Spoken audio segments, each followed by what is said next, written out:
الهمبرجر أكلة أمريكية كثيرا ما تعد من الوجبات السريعة، وقد انتشرت بسرعة في كل أنحاء العالم حتى أصبحت من وجبات العولمة.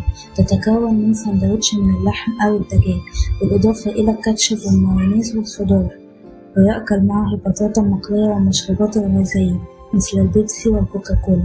ساهمت بعض المطاعم الأمريكية في نشرها، ومن أبرزها ماكدونالدز، برجر كينج، كنتاكي فرايد تشيكن، هارديس. وباتت هذه المطاعم من المطاعم التي لا تخلو منها مدينة ولا عاصمة في كل العالم.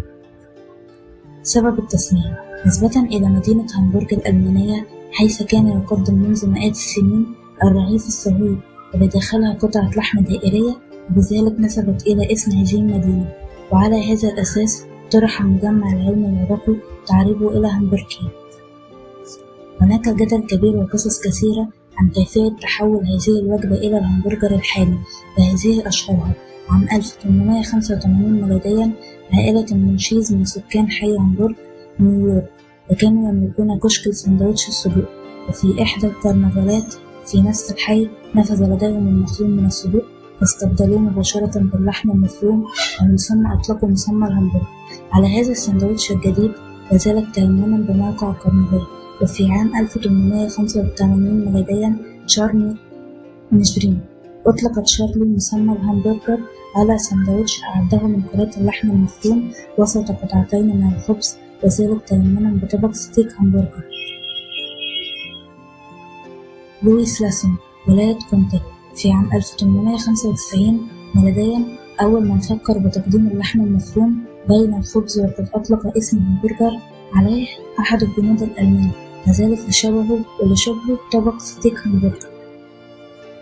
أوسكار زابربيلبي ولاية أوكلاهوما، وهي الرواية الأقوى بأنه ابتكر الهمبرجر بشكله الحالي يوم الاستقلال من عام 1891 ميلاديا، حيث تم طبخ لحم المفروم على الشواية ووضعه بين قطع الخبز.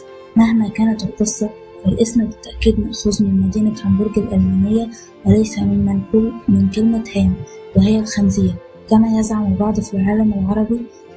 بعدها انتقل الهمبرجر إلى المطاعم، وأول المطاعم التي قدمت الهمبرجر بشكل تجاري وبكميات كان الوايت كاسل عام 1921 ميلاديا، وكان يقدم باسم سيليسبيري وهو موجود حتى اليوم. ومن ثم الأخوان ماكدونالدز عام 1940 ميلاديا، حيث ابتكروا نظام الخدمة السريعة حين كان الأساس لمطاعم الخدمة السريعة بعد ذلك والأساس لإمبراطورية ماكدونالدز.